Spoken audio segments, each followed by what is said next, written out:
Kiitos Jumalalle. Raino on taas edelleen ihan täydessä virrassa. Halleluja, kiitos Jumalalle. On mahtava olla täällä Evankeliumin talolla jälleen Turussa. Ja mulla on ylistysryhmä Jeesus-poppoolaisia, Tapio ja Pauliina Tiuraniemi aviopari, jotka olen saanut Jumalan armosta tuntea jo joitakin vuosia. Ja ollaan paljon saatu höyrytä kaikenlaista yhdessä. Olkaa hyvät ja aletaan yhdessä ylistämään tässä hetkeksi Herraa. Ja tämä ylistyksen tarkoitus ei ole liikuttaa Jumalaa mihinkään. Hän on aina oikeassa paikassa. Meidän ei tarvitse häntä liikutella sillä tavalla. Meidät tulee liikuttaa ja meidät tulee avata ja meidän sydämemme tulee kääntyä hänen puoleensa. Ja ylistyksen tarkoitus on se, että me saamme avauduttua Jumalan rakkaudelle ja sille, mitä hän tekee meidän keskellä. Halleluja. Kiitos Jumalalle. Ja sen takia ennen raamattutuntiakin niin on hyvä hetki ylistää ja kiittää Herraa ja kääntää meidän sydämet ja meidän ajatukset kokonaan tämän maailman murheesta ja tämän maailman asioista pois. Halleluja. Kolossalaiskirjassakin sanotaan, että olkoon teidän mielenne siihen, mikä ylhäällä on. Älköön siihen, mikä maan päälle. Jos me halutaan Jumalasta jotain oppia, niin se on tärkeää, että meidän sydän on auki taivasta kohti ja meidän mielemme myöskin alkaa pikkuhiljaa avautua hänen valtakuntansa asioille ja sitä kautta hän pääsee toimimaan. Kiitos Herra tästä iltapäivästä ja tästä illasta, kun meillä on jälleen mahdollisuus tutkia sinun sanasi. Avautua sinulle, Isä Jumala. Kaikkivaltias Herra, me palvomme sinua, ylistämme sinua. Kiitos Jeesus, kiitos täytetystä työstä ristillä. Oi, sinä kannoit meidän syntimme, otit meidän sairautemme, kannoit kaikki meidän virheemme, otit kirouksen päällesi, että me voisimme saada sinun siunauksesi. Oi, sinä kuolit, että me saisimme elää. Jeesuksen nimessä tulee Pyhä Henki. Tuo semmoinen voimakas tuulahdus, tuoretta elämää, voimallista virtaa meidän keskellemme tänne tänään. Jeesuksen nimessä halleluja. Kiitos Herra, että siunaat ruudun toisella puolella jokaista, joka on mukana tässä kokouksessa. Anna virrata Herra. Anna virrata Pyhä Henki. Kiitos Jeesus läsnäolostasi. Sieltä alkaa virrata Pyhän Hengen voitelua ja voimaa. Avaudutaan hänelle. Avaudutaan Jeesukselle. Avaudutaan Pyhälle Hengelle. Anna virrata vaan. Shivalava tiedellä mantore. Kirrodella mantore. Kiitos Jeesus. Salva kirikele riisherellä mantore. Ja jos jaksat niin, nouse vaikka Jumalaa kunnioittaa ylös hetkeksi ja palvo, kiitä Jeesusta sydämestäsi. Oh, brabai shatherde kendia. Anna Pyhän Hengen voimaannuttaa sinut tässä jo heti alkuvaiheessa. Jeesuksen nimessä halleluja. Kiitos Herra, mitä teet. Ole ylistetty ja koroitettu. Halleluja. Olkaa hyvät ja johtakaa meitä ylistykseen. Halleluja.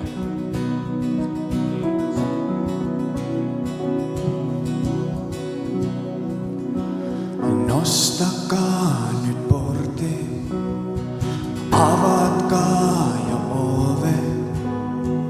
Kunnia kuninkaan käydä sisälle. Nostakaa nyt portti, avatkaa jo ove. Kunnian kuninkaan käydä sisälle. Nostakaa portit, avatkaa jo ovet. Kunnian kuninkaan käydä sisälle. Nostakaa nyt portit, avatkaa jo ovet. Kunnian kuninkaan käydä sisälle. Kuka tämä Herra on? Hän on itse Herra Sebaot. Hän on kuningas, hän on Herra. Valta ja voima hänen yksin on.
Jeesus,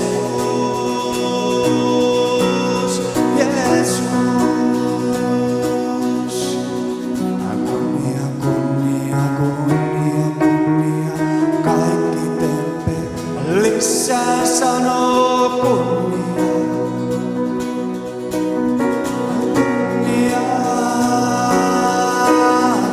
Kunnia, kunnia, kunnia, kunnia. Kaikki temppelissä sanoo kunnia. Joo, kunnia.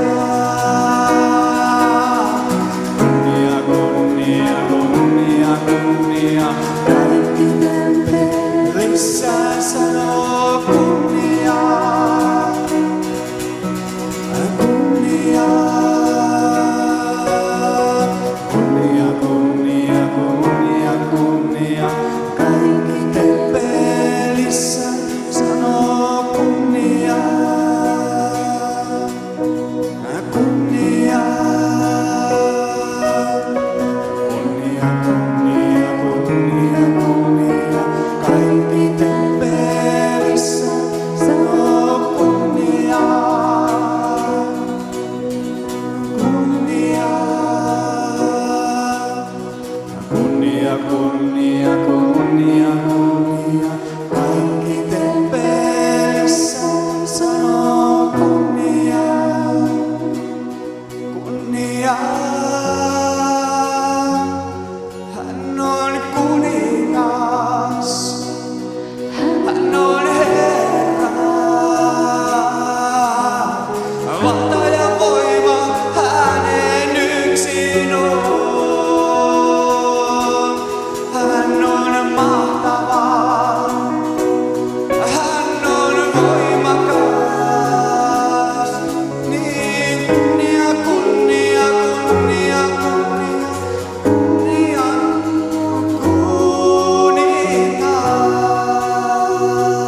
Kuningas. Jeesus. Halleluja. Kiitos Herra, että sä oot todella elävä Jumala. Halleluja. Kunnian kuningas, Isä. Isä, me ylistetään, me palvotaan, me kiitetään sua sun suuremmoisesta armosta. Halleluja. Armosta ja vanhurskaudesta ja täyteydestä ja kunniasta. Halleluja. Tulkoon Jeesus sun valtakuntasi. Halleluja. Täytä meitä Herra sun kirkkaudellasi. Halleluja. Jeesuksen veren voimalla, Jeesuksen tulella. Halleluja. Isä, me halutaan nähdä sun kunniasi saapuvan kaikessa voimassaan, kaikessa täyteydessään, Herra, halleluja. Jeesus,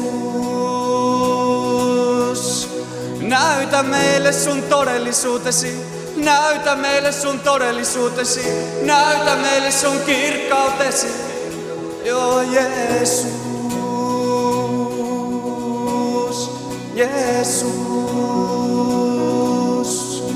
Halleluja,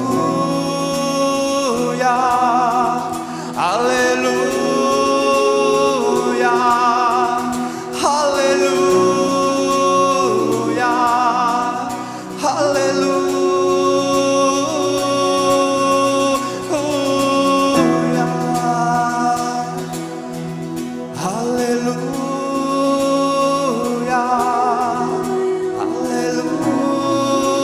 halleluja, halleluja. Kunnia, kunnia, kunnia, kunnia, kunnia, kunnia. Jeesus, Jeesus. Kunnia, kunnia, kunnia, kunnia. Kunnia, kunnia, kunnia, kunnia, Jeesus. Halleluja. Lauletaan vielä Jumala edessä, että kunnia, kunnia, kunnia. Kunnia, kunnia, kunnia, kunnia. Kaikki temppelissä sanoo kunnia. Oikein lauletaan Jumala edessä, että kunnia, kunnia, kunnia Herralle. Halleluja. Kunnia Herra. Kunnia, kunnia, kunnia, kunnia.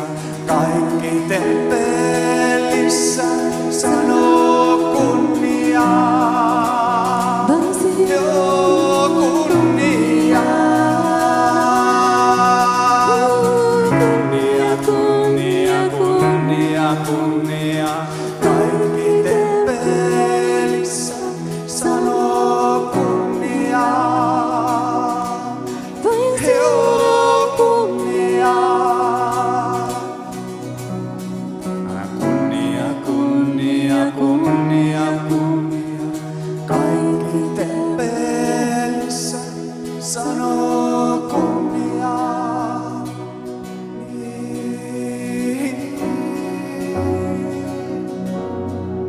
Hän on kuningas, hän on Herra. Valta ja voima hänen yksin on. Hän on mahtava, joo. Hän on voimakas. Kunnian kuningas, kunnian kuningas.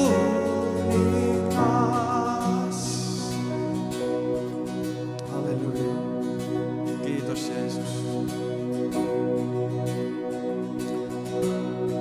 Oikein tehdään silleen, että nostetaan meidän kädet kohti kirkkautta ja palvotaan Jeesusta tässä hetki. Palvotaan vaan Jeesusta tässä hetki. Palvotaan Jeesusta, halleluja. Palvotaan hänen kunniansa. Palvotaan hänen täytettään. Jeesus,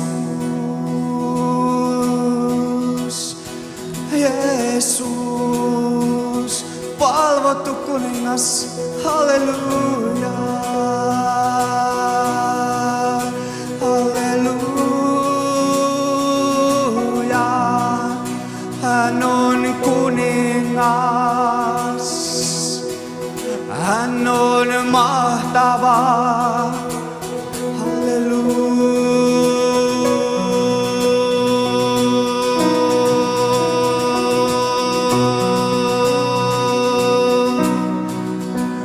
Hän on Jeesus, hän on Jeesus, hän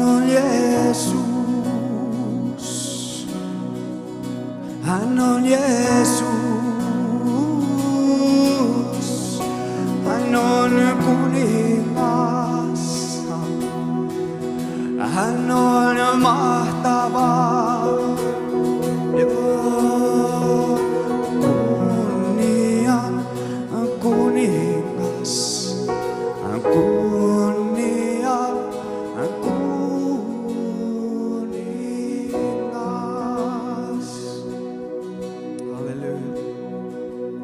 Kiitos Herra. Täällä on semmonen niin suloinen pyhähengen läsnäolo ilmapiiri, että tavallaan vois vaan laulaa yhtä laulua vaan ihan loputtomia. Laulaa vaan Jumalan kunniasta ja siitä armosta, mikä Jumalalla on meitä kohtaan. Halleluja. Mä haluan vaan palvoa ja kunnioittaa Jeesusta. Kiittää vaan Jeesusta, halleluja. Kiittää ja ylistää Jeesusta vaan. Halleluja. Kiitos Herra Jeesus. Kiitos kunniasta, kiitos voimasta, kiitos Herra sun väkevyydestäsi. Kiitos, että sä oot täyttänyt tämän paikan sun suloisella pyhähengen läsnäolon täytellä, sillä öljyllä. Pyhähengen läsnäolon virralla, halleluja. Saako se armo ja se pyhähengen läheisyys ja se toivo ja se elämä meidät kaikki oikein valtaansa, halleluja. Tule pyhä henki, halleluja. Täytä meidät sun hyvyydellä, Herra, halleluja. Jeesus, me halutaan vaan nähdä sun kuninkuutesi vaan saapuvan täydessä voimassa tänäkin päivänä. Joka ikisessä kokouksessa Jumalan armovirta vaan saisi täyttää meidät kaikki. Heti näistä raamattutunneista lähtien Jumalan armovirta vaan täyttää tämän paikan ja tämän salin ja kaikki meidät, halleluja. Kaikki, jotka siellä kotonansa kuuntelee ja katselee lähetystä, niin mä haluan vaan julistaa, että se Jumalan armovirta vaan iskeytyy juuri nyt sinne, missä sä katsot tätä kokousta, halleluja. Jumalan armovirta vaan käy siellä sun lävitsesi ja sun ylitsesi ja pyhähengen voima ja täyteys käyköön sinun ylitsesi, halleluja. Jeesuksen veren voima vaan pesee puhtaaksi kaikesta synnistä, kaikesta saastutuksesta, halleluja. Kaikesta valheesta, kaikesta kuolemasta, kaikesta ikävästä, kaikesta kirouksesta, halleluja. Ja Jeesuksen veren voima on todellakin voimallinen nostamaan sut ylös sieltä pahuuden loukusta ja satimesta. Nostamaan sinut ylös jälleen kerran ja todellakin kiittämään Herraa koko sydämisesti, halleluja. Kiitos, että terveys ja elämä vaan Pyhässä Hengessä virtaa kodeissa, tässä salissa, meidän elämissä, halleluja. Toivo ja elämä ja täytös vaan tulviko ja kupliko meidän sydämissämme, halleluja. Kiitos Jumala, elävä Jumala, että sä annat meille sen janon. Ylistää, kiittää, kirkastaa Jeesusta, halleluja. Me halutaan vaan kirkastaa Jeesus nimeä tässä tilassa, halleluja. Meidän elämissämme, halleluja. Kiitos Jeesus, halleluja. Kiitos Jumala, kunnia sinulle, Isä. Kunnia Herra sinulle, Isä. Halleluja. Kiitos Jeesus, halleluja. Kunnia Jeesus.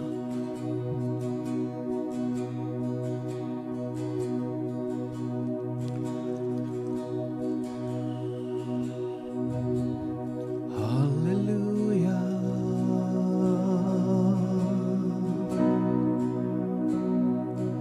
Halleluja.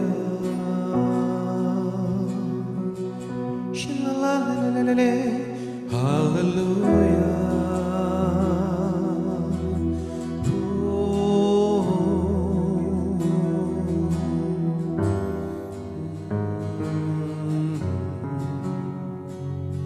Halleluja. Jeesus. Halleluja. Jeesus. Halleluja. Hän hallitsee.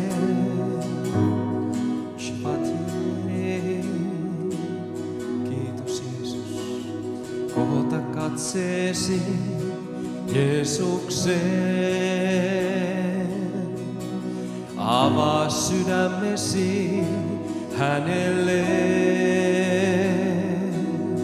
Voit kokea rakkauden, voit kokea armon virran, voit kokea ihmeellisen lämmön murtavan sydämen. Voit kokea rakkauden, voit kokea armon virran, voit kokea ihmeellisen lämmön murtava sydämen. Jeesus, hän täällä on. Jeesus, Herramme on. Jeesus, hän täällä on. Jeesus. Halleluja. Kiitos Herra. Ilmoita itsesi meille. Kirkasta Pyhä Henki, kirkasta Kristusta, kirkasta Jeesus. Tee sana eläväksi tänään. Halleluja, avaa meidän sydämet ottamaan vastaan sellaisena kuin me ollaan, me kelpataan. Ystävä, sinulle, joka epäilet sellaisena kuin sinä olet, sinä kelpaat ja Jumala haluaa täyttää ja käyttää. Hän haluaa täyttää ja käyttää. Hän haluaa siunata sinua ylenpalttisella siunauksella. Hän haluaa, että sinä saat olla elävä. Halleluja, hän haluaa, että sinä saat olla palava. Hän haluaa, että sinä olet täynnä rakkautta, voimaa, ihmeellistä, taivaallista energiaa. Halleluja. Jeesus elämää, Jeesuksen ylösnousemusvoimaa. Halleluja. Kiitos Jeesus. Halleluja. Kiitos Jumalalle.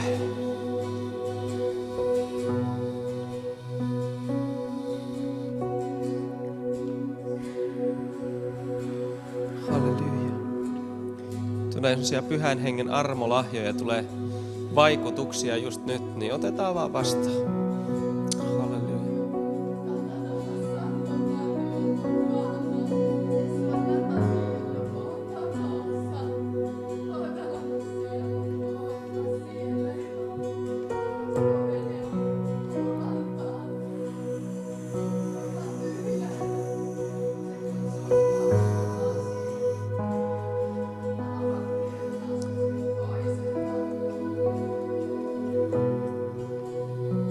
Halleluja. Ota ystävä profetaalinen askel Jeesuksen nimessä. Ota vaikka siinä paikalla, se on ihan pieni askel, vaan semmoinen profetaalinen teko, niin ota sinne askel ja hyppää siihen veneeseen. Halleluja. Shabai kirigelerito romantores. Herra antaa sinulle rohkeuden hypätä, kun sä tulet siihen veneeseen, niin kaikki se, mikä on vanhaa, katoaa ja sä pääst kokonaan uuteen virtaan ja semmoiseen virtaan, missä vesi kantaa sitä venettä. Halleluja, vesi kannattelee, kun virta tulee, niin vene menee sinne, mihinkä virta vie. Halleluja. Kiitos Jeesus, painolastit ja semmoiset vääränlaiset ankkurit, niin ne on kaikki jäänyt sinne rannalle. Halleluja, kiitos Herralle, sun ei tarvitse enää jarrutella, sä oot turvallisessa kyydissä, sä oot Jeesuksen kyydissä. Ja hän tietää, niin kuin opetuslastenkin kanssa, silloinkin kun myrsky tuli, niin mitä Jeesus teki, hän nukkui nojaten pään aluseen. Halleluja. Hän tiesi, että silloin kun hän on veneessä, niin ollaan turvassa. Halleluja. Kun Jeesus on veneessä, niin silloin me ollaan turvassa ja sä voit olla varma siitä, että tässä veneessä tänään evankeliumin talolla on Jeesus Kristus. Halleluja. Hän on keskeisin henkilö, hän on persona, jota me ihailemme, palvomme. Hän on ihminen ja Jumala samanaikaisesti. Halleluja. Meidän Herramme Jeesus Kristus ja hänen Jumalansa, hänen isänsä, kirkkauden isä ja pyhä henki on meidän kanssamme täällä. Halleluja. Kiitos Herra, anna voitelun virrata vähän ja kosketa meitä väkevästi tänään. Sytyytä, pyhä henki, sytyytä meidät palvomaan, ylistämään Herraa hengen uudessa tilassa. Kiitos Jeesus, että sellaiset jarrut napsahtaa tänään, niin ne napsahtaa pois päältä kokonansa. Jeesuksen nimessä, että ihmiset pääsee eteenpäin Jeesuksen nimessä. Kiitos Herra, kunnia sinun pyhälle nimellesi Jeesuksen Kristuksen nimessä. Halleluja, kiitos, kiitos, kiitos, kiitos. Halleluja, kiitos Jeesus. Kiitos Jeesus. Halleluja. Amen. Ehkä me käydään Raamattu tunnille tästä, kun muutenkin aloitettiin vähän myöhässä, niin sä voit istua ja Jumalan läsnäolossa laittaa turvavyön kiinni. mulla on joskus vähän vaikeuksia näiden, kun me eritellään tilaisuuksia, että toinen tilaisuus on raamattutunti ja toinen on herätyskokous, niin vähän tuppaa menemään herätyskokouksen puolelle välillä raamattutunnitkin, mutta jos näin käy, niin huuda hep heti, niin sitten palataan takaisin raamattutuntiin. Halleluja. Kiitos Jumalalle, mutta meillä on niin valtava etuoikeus, että me saadaan lukea Jumalan sanaa. Kuinka moni rakastaa Jumalan sanaa? Halleluja. Minä rakastan Jumalaa itseänsä, mutta rakastan samalla. Se on muuten hurjaa, kun joku sanoo, että minä rakastan Jumalaa, mutta sitten ei kuitenkaan rakasta sanaa. Se on hassua minun mielestäni. Ja ihan sama on kyllä näinkin, että kyllä mä Jeesusta rakastan, mutta seurakunta. Et sekin on vähän hassu ajatus, että me rakastaa niin kuin Jeesusta, mutta ei hänen ruumistansa.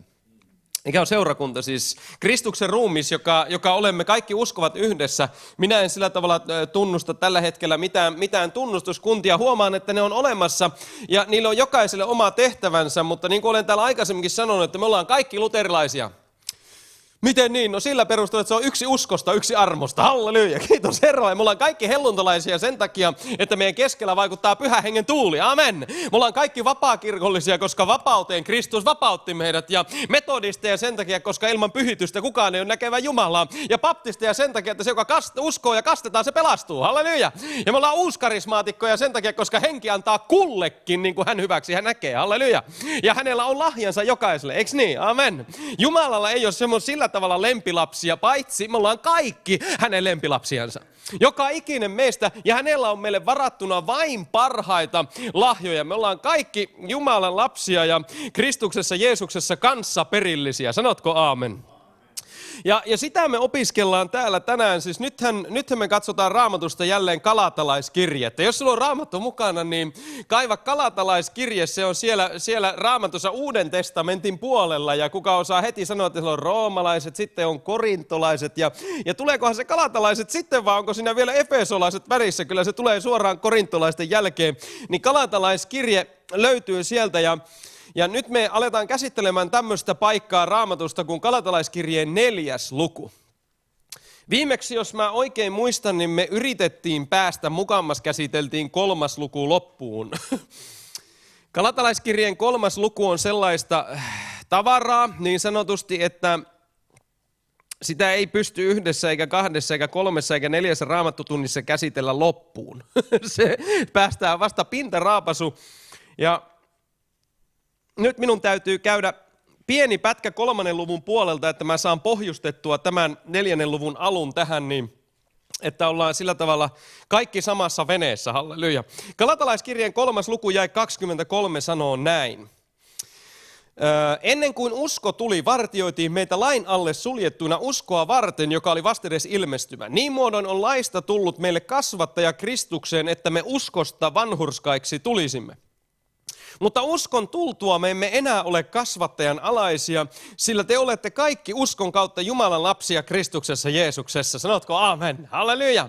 Uskon tultua on siis aika ennen uskoa ja sitten on aika kun usko tuli ja sitten on aika uskon mahdollisuuden jälkeen, eikö niin? Halleluja, tässä puhutaan tilanteesta, mehän tiedämme, että meillä on usko, jonka nimi on, hän on persoona ja hänen nimensä on Jeesus Kristus. Halleluja, me elämme hänen uskostaan, hänen voimastaan, hänen kirkkaudestaan, hänen kuuliaisuudestaan. Se on ihan mahtavaa, kun hän oli kuulijainen ristille asti ja hän kuoli meidän puolestamme ja nousi ylös ja me saimme lahjaksi hänen uskonsa. Se on aika mahtavaa, on kahdenlaista uskoa, on inhimillistä uskoa ja sitten on sitä Jumalan uskoa, joka alkaa vaikuttamaan meidän kautta. Ja tämä Kristuksen usko, mistä Galatalaiskirjeen 2. luvun viimeiset jakeet sanovat 19, sanoo, että minä olen Kristuksen kanssa ristiinnaulittu, en enää elä minä, vaan Kristus elää minussa. Sen, minkä nyt elän lihassa, elän Jumalan pojan uskossa. Hänen, joka on minua rakastanut ja antanut itsensä minun edestäni. Hänen uskossa, hänen voimassa, hänen kirkkaudessa on aika ennen kuin usko tuli. Koska usko tuli? Jeesuksessa Kristuksessa usko tuli. Halleluja! Se tarkoittaa käytännössä sitä, että me elämme ajanjaksossa, jossa työ on tehty, työ on täytetty, ristin työ, minkä Jeesus teki, pelastus on ansaittu. Sanotko aamen? Halleluja! Evankeliumi on hyviä uutisia siitä, että jotain on tapahtunut. Evankeliumi ei ole sitä, että jotain tulee tapahtumaan. On olemassa eskatologia ja lopun ajan tapahtumat ja niistä on omat raamatutuntinsa, mutta evankeliumi julistaa todellisuutta, mikä on tapahtunut. Eli me olemme siinä ajassa, että me uskomme johonkin, mitä on jo tapahtunut ja sen kautta, mitä on jo tapahtunut, mikä on siis varmaa, tapahtunut fakta, sen perusteella me olemme vanhurskaat, eikö niin? Halleluja, me ollaan vanhurskaat, Jumalan lapset, sinä et ole armahdettu syntinen, sinä olet vanhurskas. Halleluja, kiitos Jumalalle, tämä on nyt niin vahva totuus heti tähän alkuun, että sitä pitää hetki käsitellä. Tämmöinen ajatus kuin armahdettu syntinen. Niin ensinnäkin, jos sä löydät sen Raamatusta, että missä kohtaa siellä sanotaan, että me ollaan armahdettuja syntisiä nyt kun me ollaan uskoon tultu, niin mä haluan nähdä sen Raamatun paikan, että mistä se löytyy. Mä haluan sen löytää ja mä haluan keskustella sun kanssa siitä. Jos sä löydät semmoisen, niin tule ihmeessä juttelemaan mun kanssa. Nimittäin mä en ole löytänyt sellaista Raamatun paikkaa vielä. Missä sanottaisiin, se ajatushan siinä on tietyllä tavalla ihan oikea. Se ajatus, kun sä tulet uskoon, niin sä synnyt uudesti ylhäältä ja se on hengellinen syntymä. Sä synnyt henkeen, halleluja. Kiitos Herralle, susta tulee uusi luomus. Sä olet uusi luomus hengessä, siis hengellisesti. Mutta kuinka moni on huomannut, että meillä on myös sielu ja ruumis ja sellainen, että tämä ihmisen puoli tässä, niin se ei niin kuin lakkaa olemasta silloin, kun sä oot uskoon. Niin jos me tuijotamme siihen meidän vanhaan luontoomme, vanhaan ihmiseen, jonka siis Galatalaiskirjeen mukaan, jos me tänään päästään vielä pitkälle, täällä sanotaan näin, että ne, jotka ovat Kristuksen Jeesuksen omat, ovat ristiinnaulinneet lihansa himoineen ja haluineen. Myöskin Roomalaiskirjeen 6, 5, 6, 7 ja 8 puhuu kaikki luvut voimakkaasti tästä asiasta, kuinka meidän vanha ihmisemme on hänen kanssaan ristiinnaulittu, että synnin ruumis kukistettaisiin. Kiitos Herralle, meidän vanha ihmisemme, siis se vanha ryökäle, se on naulittu ristille Kristuksen kanssa. Amen! Ja tämä on Paavalin opeista, yksi niistä voimakkaimmista opeista. Jos tämän saa tänne sisimpäänsä, niin tapahtuu ihmiselle yksi suurimmista vapautumisen muodoista, ja se on vapaus omasta itsestä. Halleluja, vapaus omasta itsestä ei ole suurempaa vapautuksen muotoa kuin risti. Ja ei ole olemassa mitään muuta oikotietä vapauteen itsestä kuin nähdä se, että sinne kuoli. Vanhan piti kuolla. Jumalan siunaus ei tule sen vanhan ihmisen päälle. Nyt jos meidän joukossa on joku, joka on ajatellut tällä tavalla, sulla on oikeus ajatella näin, muista, sulla on ihan täys oikeus ja muutenkin musta tuntuu, että meidän pitäisi vähän enemmän joskus ajatella. joitakin asioita, niin on oikeus ihmisellä ajatella näin, että nyt Jumala, hän on pelastanut minut, niin nyt kaikki ne minun lapsuudesta saakka haaveilemat unelmat ja muut, niin nyt Jumala täyttää ne. Täyttääkö hän? Vai olisiko hänellä sittenkin paremmat unelmat? Olisiko hänen suunnitelmansa sittenkin parempi kuin se meidän oma suunnitelma? Meidän nimittäin lapsuuden unelmista osa saattaa olla ihan Jumalasta. Osa se, että me ollaan jotenkin saatu kiinni jo lapsena siitä, että mihinkä meidät on tarkoitettu, mihinkä Jumala on meidät luonut, mitä tehtävää varten, mutta suurimmalla osalla meistä meidän lapsuuden unelmiin, haaveisiin, kaikkiin tavoitteisiin elämässä, niin vaikuttaa monet tekijät tätä maailmasta. Kasvatus, ympäristö, missä sä olet, puhutut sanat, mitä sun elämässä on puhuttu, sun käsitys omasta itsestä muokkaa sitä, mihinkä sä haluat, mihinkä sä tähtäät sun elämässä. Ja tämmöiset asiat, niin aika harvalla meistä ihmisistä, niin ne on aina ollut Jumalan puhetta. Ja Jumala, että se olisi samassa linjassa sen kanssa, mitä Herra on tahtonut meidän elämälle koko ajan. Sen takia, kun me uskoon tullaan, niin me päästään hengellisesti, synnytään uudesti ylhäältä, ja me päästään käsiksi niihin asioihin, joita Jumala olisi tarkoittanut olevan olemassa koko meidän elämän ajan. Mutta nyt me opitaan niihin unelmiin, niihin suunnitelmiin, avaudutaan niille asioille, joita hän on meidän elämämme tarkoittanut. Ja että sä voit päästä niihin asioihin, niin se vanhan pilalle menneen, kaiken sen, mitä vihollinen, mitä elämä, mitä kenties meidän vanhempamme tietämättömyydessä, mitä ikinä on elämä ja vihollinen heittänyt meidän päällemme, mikä on mennyt pilalle, niin se kaikki, sitä ei voi korjata. Se on saatava nyt kiinni siitä, että se Jumala ei tullut korjaamaan meidän vanhaa elämäämme. Hän tuli naulitsemaan sen ristille, sen piti kuolla ja me omaksumme uuden elämän häneltä. Halleluja! Kokonaan uuden elämän, jota ohjataan hengestä käsin eikä lihasta käsin. Sitä eletään taivaasta hengellistä elämää, eletään hengessä eikä lihassa, amen. Ja silloin kun me opitaan elämään hengessä, niin se hengen vaikutus ja hengellisyys pääsee vaikuttamaan kaikkiin meidän elämän osa-alueisiin, hengen, sielun ja jopa meidän kehomme alueella. Ja se on Jumalan tarkoitus tässä asiassa. Ja nyt, että me voidaan päästä siihen, niin meidän tulee nähdä tämä, että tämä perustuu faktoihin, tosiasioihin, jotka on tapahtunut. Ja me katsomme niitä uskon näkövinkkelistä. Kelpaa, tapahtui, kiitos Jeesus, minkä teit. Sinä kannoit minun syntini, mun ei tarvitse koskea niihin enää. Halleluja! Takaisin käsitteeseen armahdettu syntinen tässä kohtaa, niin armahdettu syntinen hän on siis sellainen henkilö, joka on annettu synnit anteeksi, mutta hänet on jätetty siihen jamaan. Minä olen armahdettu, Jumala katsoi läpi eikä antanut minulle minun ansioideni mukaan. Sanalla armo on englannissa oikeastaan parempi, se kääntyy englannissa paremmin, koska armolle on 2 merkitystä englannissa. Toinen on grace ja toinen on mercy. Mercy on laupeus ja se tarkoittaa sitä, että me emme saaneet sitä, mitä olisimme ansainneet. Kiitos Jumalalle. Me emme saaneet, hän katsoi läpi. Se on toinen puoli sitä armosta, että hän katsoi läpi meidän tekemät virheet ja hän katsoi ja hän pyyhki ne pois. Niin kaukana kuin itä on lännestä, hän on siirtänyt meistä rikkomuksemme. Sanotko aamen? Halleluja, hän on niin hyvä, hän siirsi ne pois, mutta tämä grace-puoli, mikä siis tarkoittaa armoa, ja samalla tavalla kuin tämä on oikeastaan laupeus, tämä mercy, mutta se tarkoittaa myös armoa, niin toinen puoli armosta on se, että me saimme sen, mitä hän ansaitsi. Saimme se, mitä hän on, mitä Jeesus on, niin sen me saimme lahjana. Meistä tuli uusia luomuksia. Meillä on hänen luontonsa, hänen kirkkautensa, hänen pyhyytensä, hänen vanhurskautensa meidän elämässämme vaikuttamassa niin, että Jumalan tarkoitusta hän saa meidät hallintaansa. Halleluja. Tämä on siis prosessi, jossa tullaan vanhasta ihmisestä uskon kautta. Kiitos Jeesus, sinä teit sen ristillä. Minun vanha ihmiseni on ristiin naulittu, pääsinpä siitä. Nyt minä olen uusi luomus. Kaikki mikä on vanhaa on kadonnut, katso uusi on sijaan tullut. Niin nyt kun me katsomme tähän uuteen luomukseen, kun me katsomme Jeesukseen, mitä hebrealaiskirjassa sanotaan, menkää silmät luotuina uskomme alkajaan ja täyttäjään Jeesukseen Kristukseen. Hän ei pelkästään alkanut meidän uskoamme, vaan hän täytti sen myös. Ja hän täyttää sen loppuun saakka. Halleluja!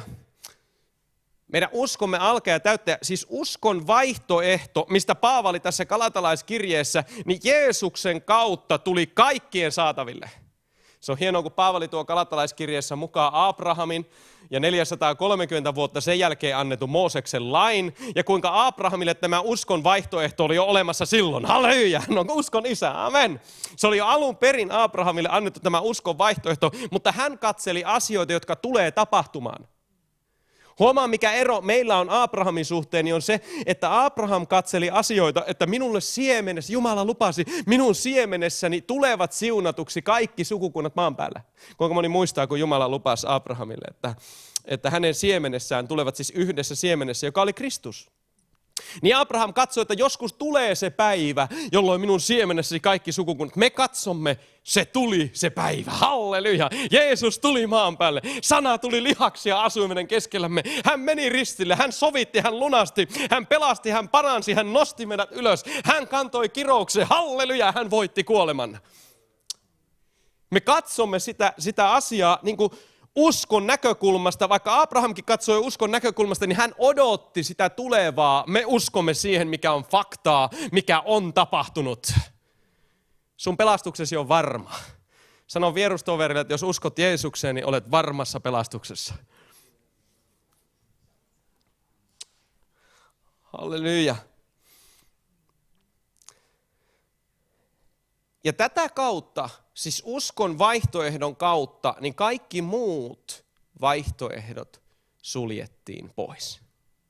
Ei ole mitään muuta tietä uudessa liitossa Jumalan luokse kuin uskon kautta Jeesuksen Kristukseen. Ei ole mitään toisaalta tämä on niin kuin meille helppo, että no ei tietenkään ole, mutta sille porukalle, jotka silloin oli, kelle Paavali kirjoitti galatalaiskirjettä, niin heille se ei ollut mikään itsestäänselvyys. He olivat ryhmää, niin kuin mä aikaisemmin täällä sanonut, Paavalin tämä galatalaiskirje on puolustuspuheenvuoro puhtaan evankeliumin puolesta.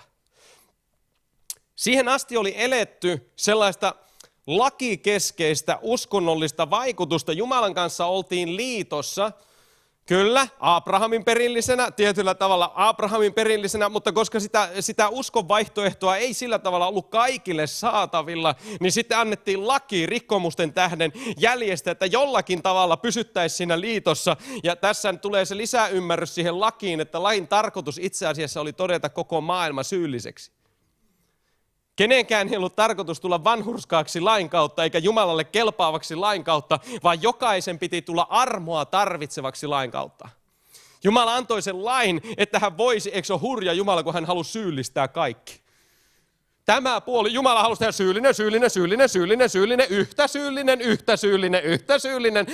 syyllinen. Ja voidaan sanoa, että porsaita Herra on me kaikki. Niin, joka ikinen meistä yhtä syyllinen. Jos sä oot yhdessä kohtaa lakiin syyllinen, sä oot syypää koko lakiin. Se ei auta vaikka 99,99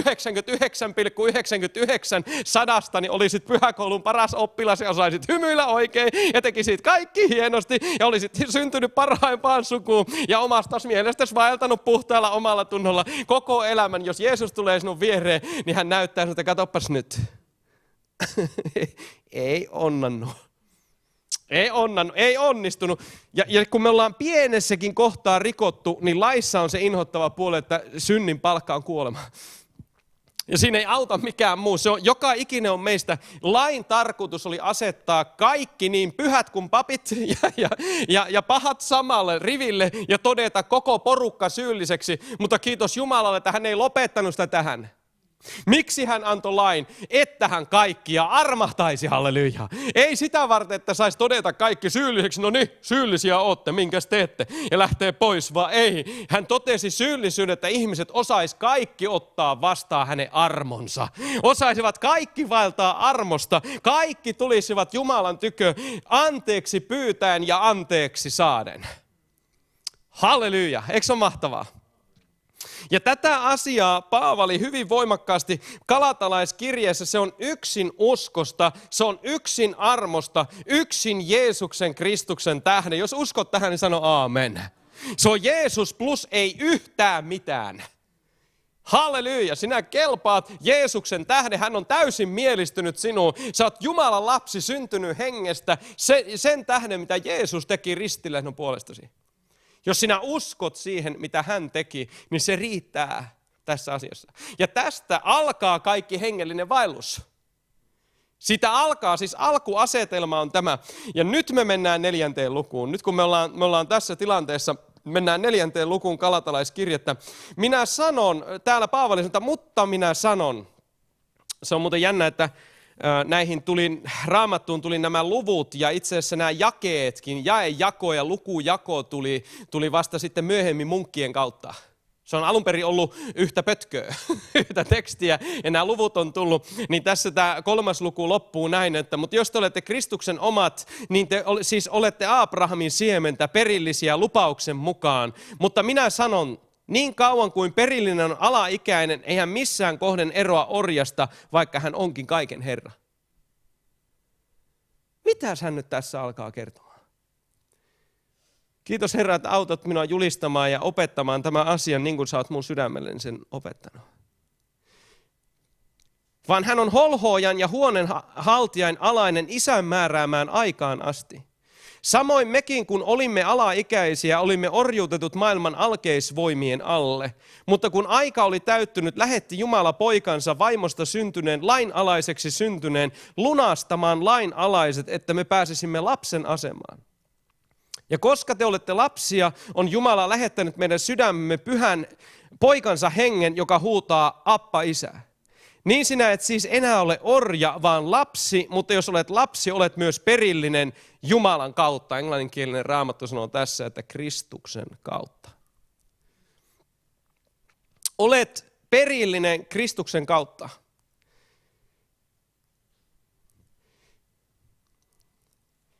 Nyt tämä armahdettu syntinen käsite vastaan vs. vanhurskas Jumalan lapsi, niin mun täytyy käsitellä sitä vielä hetki tässä, että me päästään tässä asiassa niin kuin eteenpäin. Armahdettu syntinen hän on sellainen, joka kantaa syyllisyyttä koko elämänsä. Se on sellainen henkilö, joka on ollut vankityrmässä, niin kuin katolisen kirkon paavilla on annettu tämmöinen valta. Siis ihmiset ovat antaneet tämmöisen vallan paaville, että hän menee elinkautisvankilaan kerran vuodessa. Hän kävelee ne käytävät ja ketä henkilöä hän osoittaa sieltä, niistä vangeista. Ne on sillä selleissä ne vangit ja tämä paavi kävelee sillä käytävällä. Ja ketä henkilöä hän osoittaa siellä, niin selliovet avataan ja se kaveri armahdetaan niistä rikkomuksista. Ajattele, minkälaista paavillakin on. Ei ihme, että hänen hatussaan lukee, että Vicarius Feli Dei, mikä tarkoittaa Jumalan sijainen maan päällä. Siitä nyt voi olla kukin mitä miltä haluaa, mutta mä tiedän sen ja uskon siihen, että Kristuksen seurakunta on Jumalan sijainen maan päällä. Halleluja! Ja mekin vain siltä osin, kun me heijastamme häntä. Halleluja! Kiitos Herralle, että voisimme kirkastaa häntä enemmän ja enemmän. Mutta tässä kun Paaville on annettu tämmöinen valta, niin ajattele sitä vankia.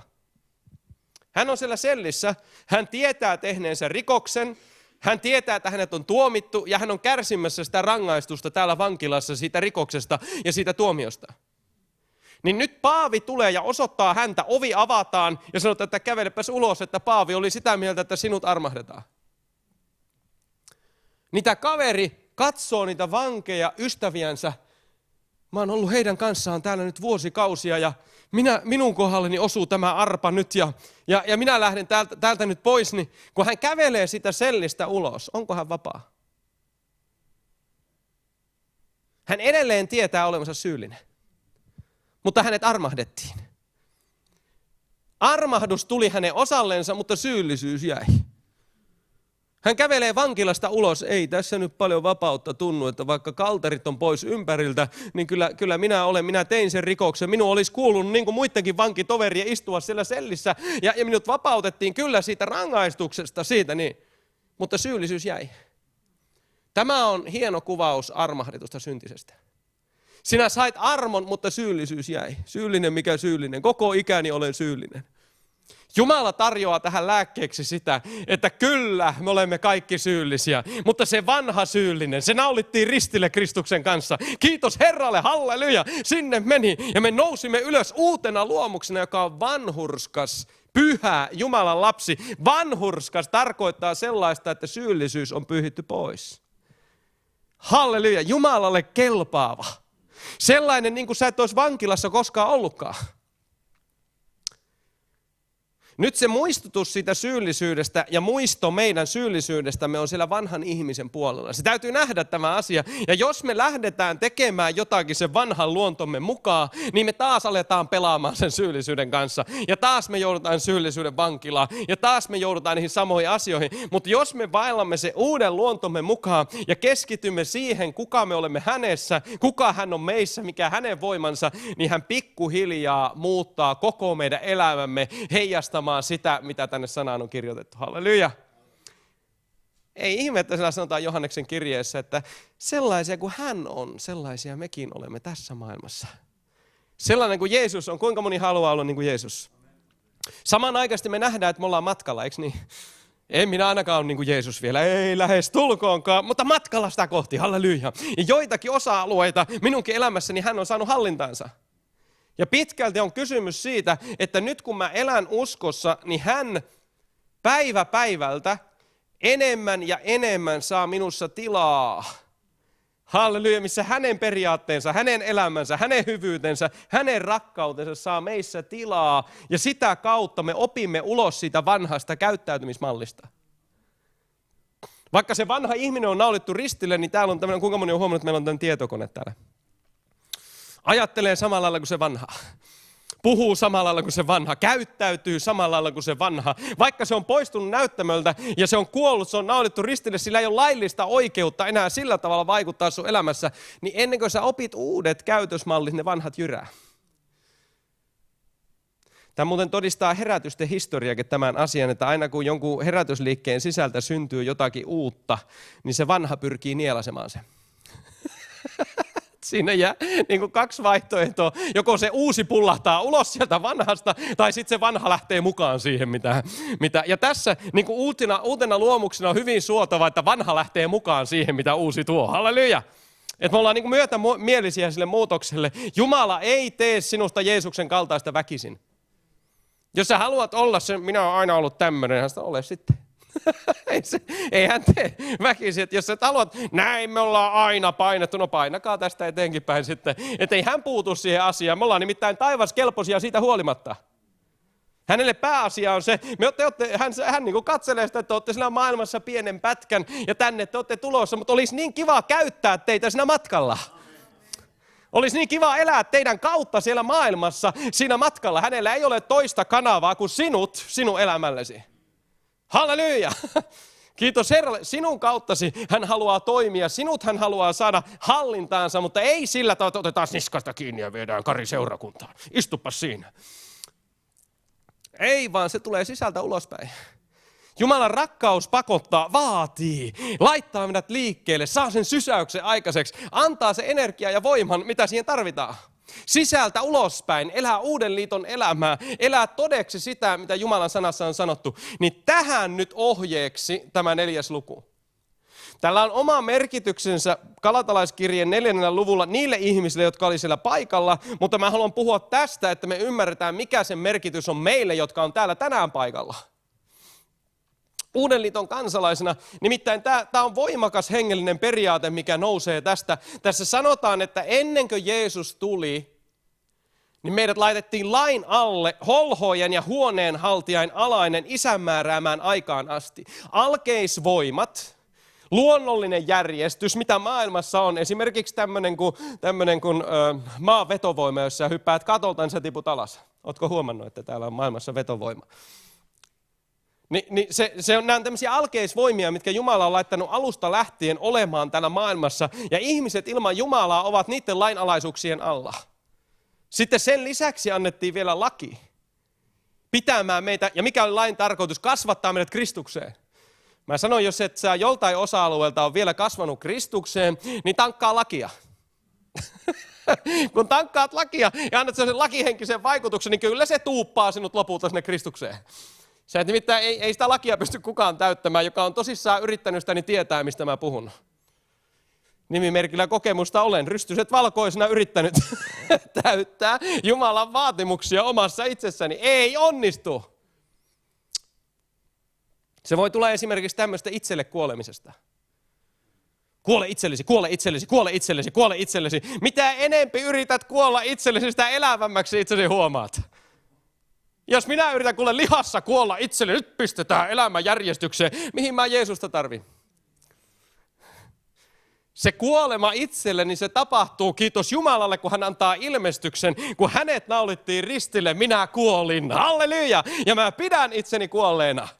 Eli uskon siihen. Miten mä pidän itseni? Uskon siihen, että kun hän kuoli, niin minä kuolin. Minkä takia tässä nyt vaikuttaa tämä ja tämä asia? No se vaikuttaa sen takia, koska mä oon vuosikausia oppinut toimimaan sen vanhan luontoni mukaan. Nyt kun mä saan uuden luonnon ja alan toimia sen mukaan, niin kaikki lonkerot sitä vanhasta katkee pois. Halleluja. Ja tulee uudet käytösmallit, tulee uudet ajatusmallit, tulee kokonaan uudet taivaasta tehdyt ajatusmallit ja toimintamallit.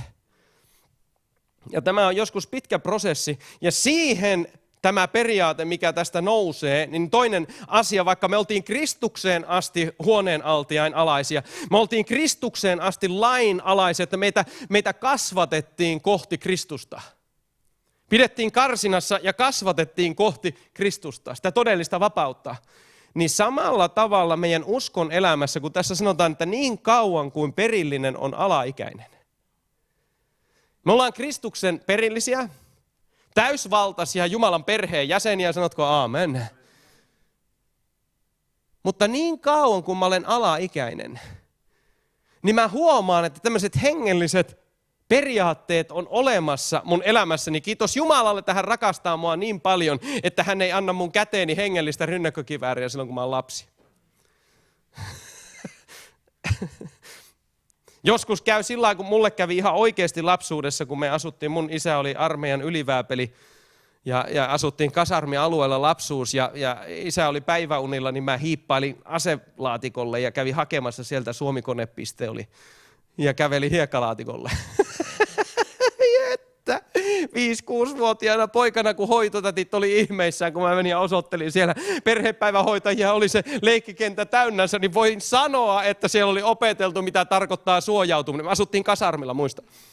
Niin siellä oli opetettu vaimoille ja lapsillekin, että jos pilli viheltää, niin silloin mentiin suojaan. Niin kyllä tätit meni suojaan, kun meikäläinen tuli sieltä sen rynnäkkökiväärin kanssa. Oli ihan hirveä tilanne. Ihan hirveä tilanne. Mä olin vielä sanonut niille sille, että kun tosta vetää taakse ja ottaa varmistimen pois, niin sitten... Niin samalla tavalla Jumalan valtakunnassa, niin ei hän ei lykkää meitä 5-vuotiaana tai pienenä hengellisenä lapsena niin hengellisen rynnäkkökiväärin kanssa hiekkalaatikolle. Kiitos Jumalalle, vaan me ollaan tietyllä tavalla tämän periaatteen alaisia, että sitä mukaan kun me kasvetaan Kristukseen, niin sitä mukaan me päästään kokemaan se vapaus. Halleluja! Eikä tietyllä tavalla hengellisesti me ei millään tavalla erota orjasta. Huomaa tämä asia. Tässä sanotaan, että se, joka on alaikäinen, ei tietyllä tavalla, vaikka hän on kaiken herra, hän on kaiken haltija, niin hän ei tietyllä tapaa millään tavalla eroa orjasta, koska hän on vielä kasvattajan alainen. Ja sitten kun me kaikin tavoin kasvamme, niin kuin Efesolaiskirjeen 4. luvussa, tämä Jumalan strategia johtaa seurakuntaa. Hän antoi apostolit, evankelistat, paimenet, profeetat ja opettajat, hän antoi hengen virat tehdäkseen pyhät täysin valmiiksi palveluksen työhön, niin että me kaikki kasvamme kaikin tavoin kiinni Kristukseen. Halleluja! Se tarkoittaa, että kaikilla elämän osa-alueilla me luotamme, uskomme hänen täytettyyn työhönsä. Olemme kasvaneet kiinni häneen. Sitä mukaan, kun sä kasvatkin, kyllä se on, kuulkaa, Jeesuksen armoa. Se, että mulla on vapaus, se on Jeesuksen armoa. Niin tinkari pääsi vapauteen. Halleluja! Kyllä se on, että mulla on siunaus mun elämässä, niin kyllä se on, kuulkaa, ei ole siitä kiinni, että olisin tehnyt jotakin oikein, vaan siitä, että hän teki oikein. Halleluja! Ja silloin, kun se tulee todeksi tänne, niin jälleen huoneen holhoo ja se, joka on pitänyt minua niin kuin holhouksessa, niin päästään irti. Nyt Kariin voi luottaa tässä asiassa ja ding! Ja taas hän saavutti uuden osa-alueen Kristuksessa. Amen. Vai ootko sä huomannut, että sinustakaan, kun sä tulit uusi luomus, niin sinusta ei tullut kertaheitolla niin kuin täydellinen ja enkeli ja halleluja, voima virtailee minusta ja ei tullut. Vai tuliko jostakin? Jos susta tuli, niin tuu ihmeessä laske käteesi minun päälle, niin minäkin saan sen osan, mikä sinulle on tullut.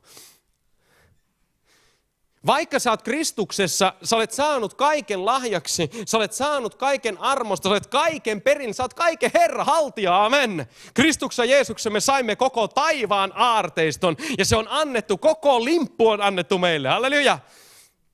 Ajattelen nyt vanhassa liitossa, kun Mooseksen aikana ja silloin niin Jumala lähetti Israelin lapsille mannaa taivaasta. Kuinka moni on lukenut Raamatusta? Manna piti käydä aina ennen auringon nousua sieltä ottamassa. Aamulla varhain piti, että muuten jos aurinko kerkesi nousta, niin manna meni pilalle. Jokaiselle päivälle oli oma annoksensa. Paitsi sapattia edeltävälle päivälle otettiin 2 annosta. Koska ei saanut käydä keräämässä sitten sapatin päivänä. Niin otettiin 2 annosta silloin. Niin se piti jokaiselle päivälle oli oma annoksensa.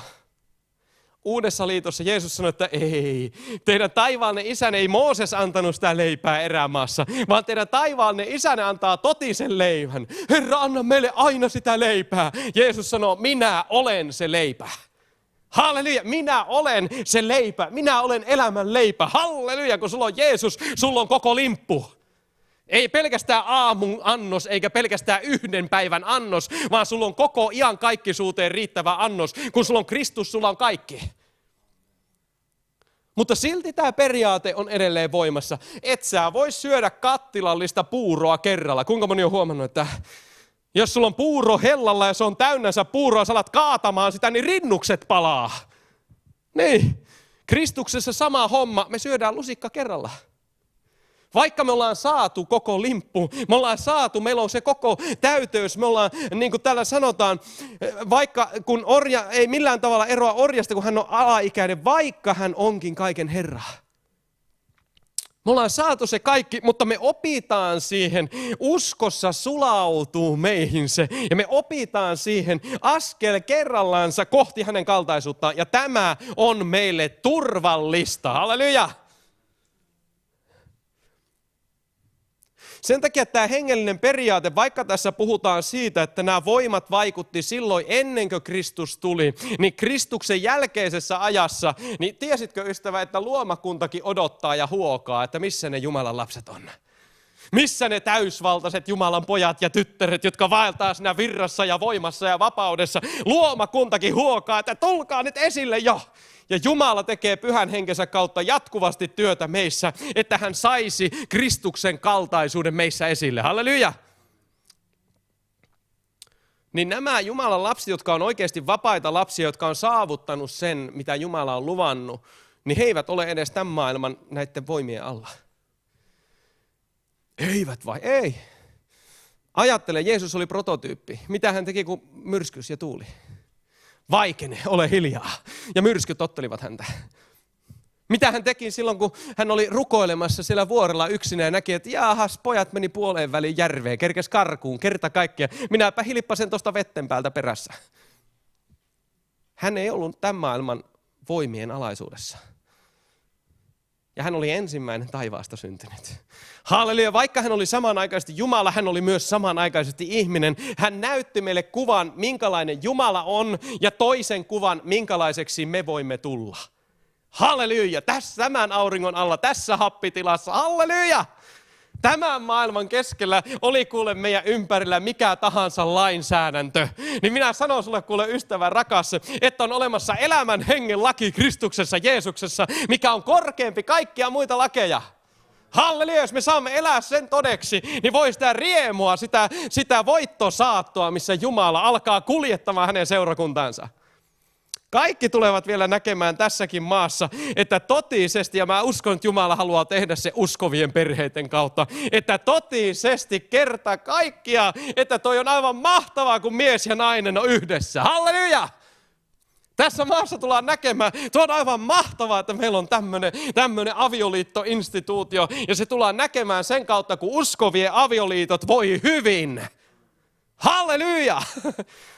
Amen! Mä tiedän, että se haastaa meitä, mutta näin se pitääkin olla.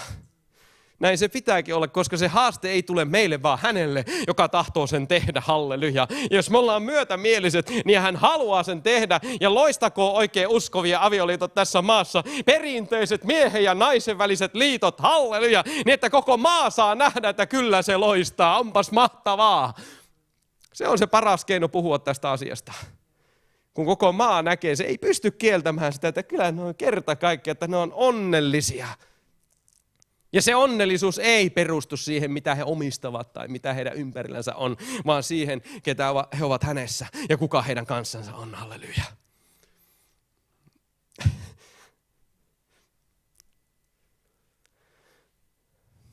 Jeesus tuli lunastamaan meidät, lainalaiset, pelastamaan meidät lainalaiset, näiden alkeisvoimien alta, lain alta. Hän tuli pelastamaan meidät elämään uskoa todeksi täällä maan päällä.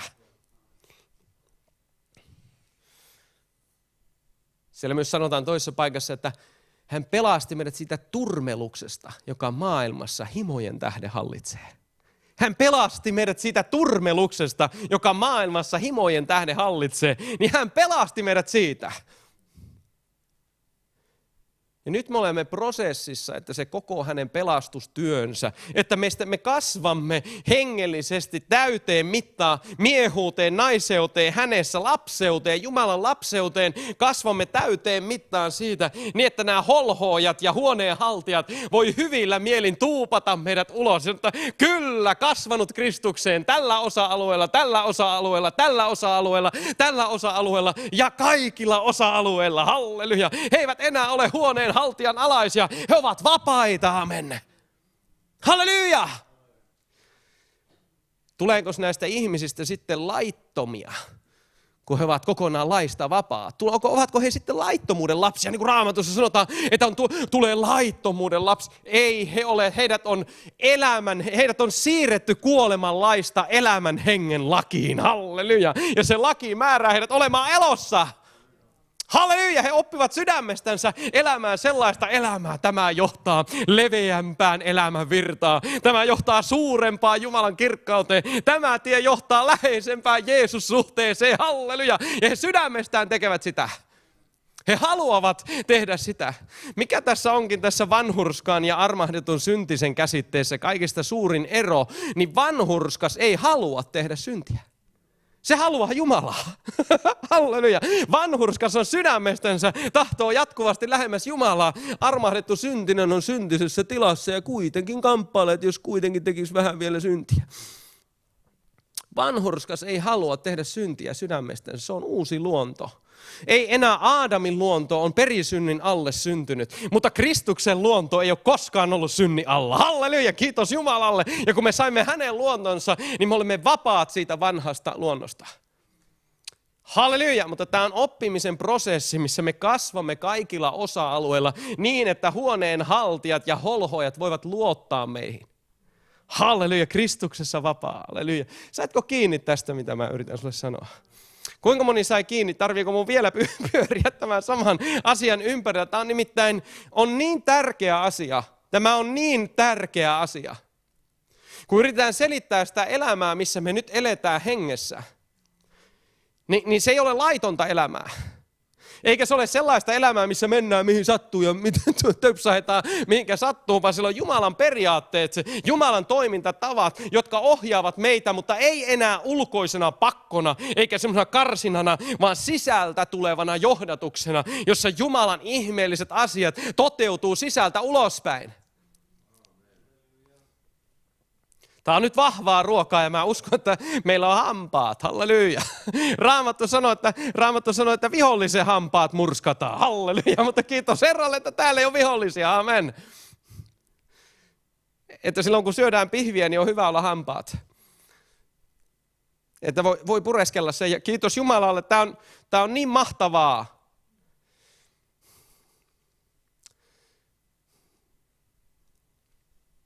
Ja se lapseus. Me huudamme Appa Isä.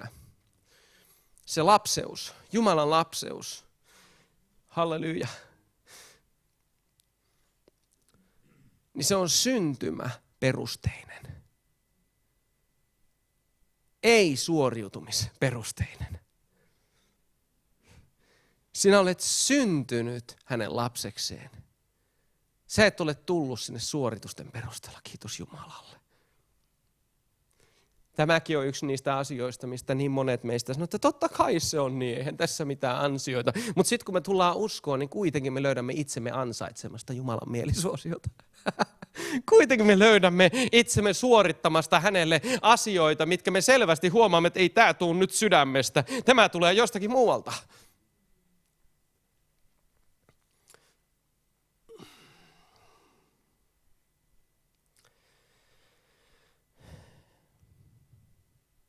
Jakeessa 8 sanotaan, että silloin kun te ette tunteneet Jumalaa, te palvelitte jumalia, jotka luonnostaan eivät jumalia ole. Nyt sitä vastoin, kun olette tulleet tuntemaan Jumalan, ja mitä enemmän on, kun Jumala tuntee teidät, kuinka te jälleen käännytte noiden heikkojen ja köyhien alkeisvoimien puoleen, joiden orjiksi te taas uudestaan tahdotte tulla.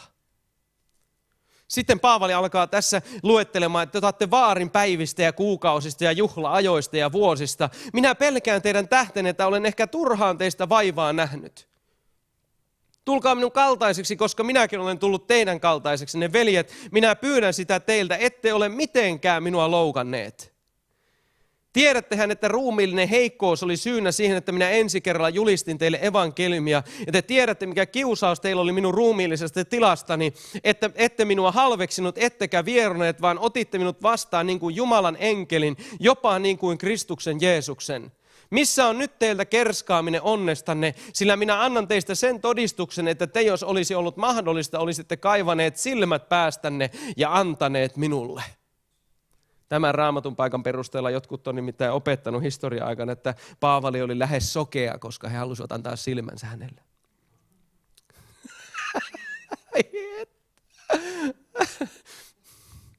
Tässä Paavali vetoaa näihin Galatian seurakunnan niihin ihmisiin, jotka hän oli synnyttänyt Kristukseen ensitilassa, julistanut heille evankeliumia itse heikossa tilassa, lähes kuoleman kielissä julistanut evankeliumia. Jumala oli antanut hänelle voimaa ja hän oli saanut suoritettua sen julistamisen, että yksin Kristuksen kautta, yksin uskon kautta. Minä maalasin Jeesuksen teidän kasvoinen eteen ristiin naulittuna. Niin ystävät rakkaat, kuinka te nyt jälleen käännytte takaisin niiden alkeisvoimien puoleen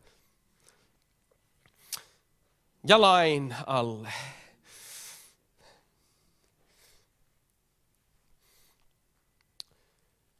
Tämä oli hyvä, kun Paavali sanoo täällä jakeessa 9, että nyt kun te olette tulleet tuntemaan Jumalan ja mikä vielä enemmän on, kun Jumala tuntee teidät. Ajattele nyt. Siis se, että me ollaan tultu tuntemaan Jumalaa, sehän on hieno asia, mutta se, että Jumala on tullut tuntemaan meidät, niin se on vielä hienompi asia. Halleluja! Ja mitä se tarkoittaa suomeksi, niin on se, että hän tunnustaa sinut. Hän tunnistaa sinut. Ja sitä kautta, kun sinä olet tullut tuntemaan hänet, halleluja, niin hän on saanut sinussa enemmän ja enemmän tilaa. Muistatte, kun Jeesus sanoi, että se, joka tunnustaa minut ihmisten edessä, sen minä tunnustan isäni edes taivaassa. Mä sain yksi kerta tästä voimakkaan ilmestyksen. Samanaikaisesti, kun minä sanoin maan päällä täällä, mä olin yhdessä kokouksessa, kun tämä tapahtui. Mä menin siinä kokouksessa, mentiin palvontaan ja ylistykseen. Ja mä ylistin ja kiitin ja palvoin Jeesusta, että Jeesus on täällä. Jeesus on meidän keskellämme. Jeesus tekee ihmeitä. Jeesus kastaa pyhässä hengessä ja tulessa. Ja aina kun mä sanoin sanan Jeesus, hän on meidän keskellämme, Jeesus hallitsee, niin tiedättekö mitä? Mä näin ilmestyksen taivaassa, kuinka Jeesus mainitsi isän edessä minun nimeni. Joka kerta, Kari, katso Kari, kato. Siellä se on, kato nyt. Joka kerta, että Jeesus, niin Kari kuuluu taivaassa. Se, joka tunnustaa minut ihmisten edessä, sen minä tunnustan isäni edessä. Samanaikaisesti. Mä olin aina ajatellut, että sitten kerran eräänä päivänä, kun mä menen perille, niin sitten kun mä oon tunnustanut Jeesuksen täällä ajassa, niin sitten hän tunnustaa minut isän edessä. Että sitä se tarkoittaa, mutta en mä tajunnut, että se tarkoittaa joka kerta, kun mä tunnustan Jeesus, niin hän tunnustaa Kari. Halleluja, eikö se ole mahtavaa? Että se on semmoinen kestopresens meidän elämässä. Tunnustat Jeesuksen kaikella elämälläsi, niin hän tunnustaa sinut mitä laajemmin ja laajemmin tuolla ylhäällä. Semmoinen kaksoisvaikutus, suoraan verrannollista. Halleluja! Eli mitä enemmän Jeesusta, niin sitä enemmän taivasta virtaa maan päälle. Amen. Meidän elämässämme. Mutta se, että hän tunnustaa meidät, hän on kutsunut meidät, hän on nostanut meidät. Ja mitä siihen tunnustamiseen liittyy, kun Jumala on laskenut tunnustuksen sinun yllesi? Siihen liittyy voitelu ja tehtävä, josta kaikki näkevät, että hei, toi on Herrasta. Toi on Herrasta, toi ei ole enää ihmisistä, vaan siihen hänen tunnustuksensa liittyy se, että hänen vaikutuksensa, yliluonnollinen vaikutus lasketaan ihmisen elämän ylle. Ja hänellä on joka ikiselle oma yliluonnollinen vaikutus. Joka ikiselle, ei ainoastaan pappissuvulle tai leeviläisille tai parille kolmelle, vaan joka ainoalle on oma hengellinen voimakas vaikutus. Halleluja, Jumalan valtakunnassa ei ole työttömyyttä eikä inflaatio, sanotko amen? Halleluja, kiitos Jumalalle, se on ihan mahtavaa. Kun hän tuntee meidät, silloin kun me tunnemme hänet ja hän tuntee meidät, niin Paavali hämmästelee tässä, että kuinka te siitä huolimatta, miten tämä on mahdollista, että te rakkaat ystävät, niin te olette nyt lähteneet uudestaan etsimään vastausta näistä alkeisvoimista ja laista ja näistä tämmöisistä, että teidät on tullut teidän joukkoon sellainen porukka, joka yrittää lumota teidät pois Kristuksesta. Ja niin kuin aikaisemmin puhuttiin täällä siitä, että ei se ollut porukka, joka kielsi Kristuksen. Kun olisikin ollut, niin se olisi ollut helppo erottaa, vaan se oli porukka, joka tunnusti kyllä Kristuksen, mutta sanoi, että sen lisäksi tarvitaan tämä ympärileikkaus.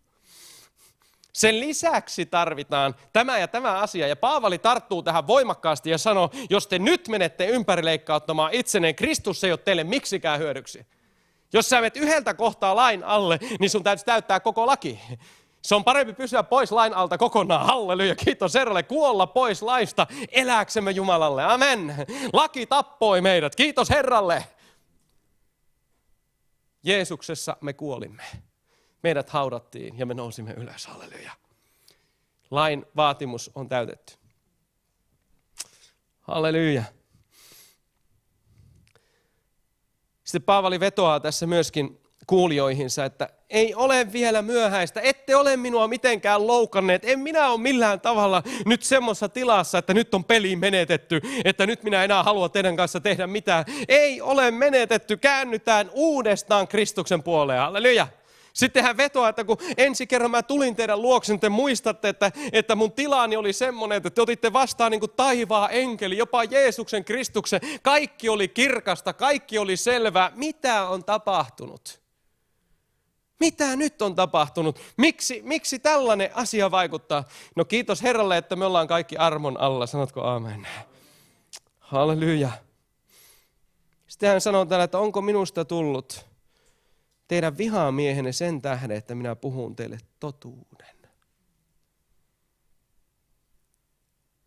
Ootko sä ollut joskus sellaisessa tilassa, että sä oot todennut, että ai vitsi, että mun virkani on olla totuuden torvi? Kuinka moni on joskus ollut sellaisessa tilassa, että sä oot joutunut sanomaan totta. Ja se joskus sattuu. Ja se joskus osuu. Ja se joskus uppoaa. Paavali kokee tässä nyt juuri sitä tilaa. Sitten mun on nyt sanottava näistä asioista, koska tämä on teidän hyväksenne. Tämä on tämän koko evankeliumin ytimen ja Jumalan valtakunnan hyväksi. On palattava takaisin Kristukseen. Sitten hän sanoi, että niistä ihmistä, jotka oli tulleet ja sekoittaneet sitä evankeliumia, niin hän sanoi heistä, että heillä on intoa teidän hyväksenne, mutta ei oikeata, vaan he tahtovat eristää teidät, että teillä olisi intoa heidän hyväkseen.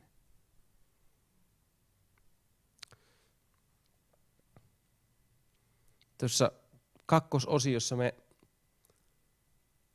vähän käydään läpi sitä, mikä ero on Saaralla ja Haagarilla. Tässä siihen aloitetaan jo yksi niistä voimakkaista eroista, mikä siinä on. Niin tämä Haagar, joka synnyttää orjuuteen, joka on siis kuvainnollista puhetta, joka te muistatte, kun Abrahamilla oli oma vaimo Saara, ja Saarasta luvattiin, että se lupauksen lapsi syntyy, niin sitten Saara ja Abraham päättivät matkalla auttaa Jumalaa. ja että ota tuo Haakar tosta, että Haakar on hyvä palvelijatar ja ota se ja Jumala on varmaan tarkoittanut just näin, että me pikkusen autetaan tässä nyt Jumalaa ja Haakarista syntyy suuri kansa. Niin, Ismael syntyi sieltä, mutta hän ei ollut se lupauksen lapsi, jonka Jumala oli luvannut, mutta koska hänkin oli Abrahamin kupeesta lähtenyt, Jumala siunasi hänet. Tietyllä tavalla, kyllä. Niin kuin hebreankielinen Raamattu sanoo näistä veljeksistä, että toiselle sanottiin, että sinä olet aina oleva veljesi niskassa. Ja näin on totisesti käynyt, että tämä Ismael on aina veljensä niskassa. Mutta niin, se asia, mikä tässä on iso ero, hengellinen todellisuus ja iso hengellinen ero, Haakar synnyttää orjuuteen ja tämmöiseen kontrolliin. Ja Saara synnyttää vapauteen ja hänen motiivinsa on Jumalan valtakunta. Tässä Paavali puhuu näistä, jotka olivat tulleet Galatian seurakuntaan. He haluavat saada teistä hyödyn. He haluavat, että teillä on intoa heidän hyväksensä. Haluavat eristää teidät kuulemasta totuuden, että teidät saataisiin semmoiseen tiettyyn tilaan, jossa teidän lihastanne voitaisiin kerskata. Ja nämäkin on meidän kanssamme täällä. Huomaa, nämäkin seuraa Jeesusta tällä tavalla. Nämäkin on tässä porukassa mukana. Tämmöinen yleisen hyväksynnän vene. Mä en tiedä, saatko sä kiinni siitä, mitä mä tarkoitan, mutta meissä jokaisessa asuu pieni tämmöinen sisällä. Jos sä kuuntelet vaikka tämmöistä voimakasta opetusta tai saarnaa joskus kokouksessa ja sitten se jotenkin osuu sellainen kipeästi tänne näin, niin nousee jostain sellainen tarve, että mä menen kyllä kokouksen jälkeen juttelemaan tuo Irman kanssa, että kai se nyt sentään on mun kanssa samaa mieltä tästä, etteihän se nyt ihan sitä tarkoittanut, että meidän pitäisi niin kuin tässä nyt ojentautua johonkin. Eihän se nyt sitä, eikös meidän nyt kuitenkin pidä tässä maailmassa kaikkien uskovienkin, niin näin ja näin elää. Se on vaan sitä, että me haetaan tukea toinen toisistamme. Haetaan tukea omalle ymmärryksellemme asiasta. Jos joku oikein haastaa meitä, niin me haetaan äkkiä pelastusta, se meidän tuttu ja turvallinen, nyt se on vaarassa. Täytyy äkkiä hakea siihen turvallisuusverkkoa ympärille. Ja tästä juuri on kysymys nämä kaverit, jotka oli tullut Galatian seurakuntaan ja hakivat turvallisuusverkkoa itsensä ympärille, oman epävarmuutensa ympärille. Lakihenkisyys tuo tietynlaista turvaa. Nyt mulla on ainakin tämä jämptisääntö ja tämä jämptisääntö ja tämä jämptisääntö. Kun mä nämä noudatan, niin mä saan puhtaan oman tunnon sitä kautta. Se on itse luotu tällainen puhdistautumis. Tiedättekö, mä kerron tämän todistuksen ennen kuin pidetään tauko. Tuli uskoon yksi tyttö, joka oli syvällä islamissa. Hänen miehensä on muslimi ja hyvin harras muslimi oli siihen aikaan. Tämä tyttö tuli uskoon Jeesukseen ja pelastui kirkkaasti ja halleluja, kiitos Jumalalle. Ja sitten mä aloin opetuslapseuttamaan häntä. Niin hän tulee mun oven taakse yhtäkkiä, että Kari kuule, että ei tästä tule yhtään mitään, että tämä teidän usko, niin tämä Jeesus usko, niin tämä on liian vapaata. Että mitä sä tarkoitat? No minä olen tottunut 5 päivässä rukoilemaan noin ja laittamaan hunnun noin ja tekemään näin. Että Kari, sun on pakko antaa mulle jotkut säännöt. Mä että on hupsista keikkaa, että normaalisti niissä tapauksissa, missä minä olen ollut, niin ihmiset haluaa säännöistä vapaaksi, mutta tämä haluaa säännöt. Koska hän oli kokenut niissä turvaa. Ja hän oli tottunut elämään. No mä rukoilen, että Herra auta nyt, mitä mä teen tässä tilanteessa. Niin Jumala niin kuin hymyili mulle, Kari, anna säännöt. Selvä, näin me tehdään. Mä sitä kuule, miten sä oot aikaisemmin tehnyt? No mä oon noussut siihen ja siihen aikaan aamulla ja mä oon sitten polvistunut ja mä oon laittanut huivia, mä oon rukoillut. Mä sitä kuule, nouse samaan aikaan aamulla ja rukoile ja kiitä Jeesusta, mutta jätä huivit pois. Ja tähän edessä ei tarvitse niitä huiveja sillä tavalla, että kiitä Jeesusta, jos siihen aikaan aamulla olet tottunut rukoilemaan, niin Herra nauttii siitä muuta kuin meet ja rukoilet samaan aikaan aamulla. Miten sitten keskipäivällä, kun oli meillä on tämä paastoaika ja meillä on tämä, jos sä oot tottunut silloin paastoamaan, nyt muuta kuin paastoot Herran kunniaksi, halleluja. Ja kun me mentiin tässä asiassa eteenpäin, niin pikkuhiljaa hän ymmärsi, hei siis tämähän on ihan Jeesuksen puoleen voi kääntyä mihinkään aikaan päivästä vaan. Amen. Just näin, että taivas on auki 24/7 ja tämä on täyttä vapautta. Sä saat rukoilla niin paljon kuin tykkäät ja missä tykkäät. Halleluja. Ei ole väliä mihinkään aikaan päivästä. Eikä hän sitä huiviakaan pelkää. Jeesus nimittäin. Ja ei mitään huivia pelkää, eikä muitakaan sellaisia asioita ollenkaan. Hän on Herra ja hän on valtaistuimella, amen.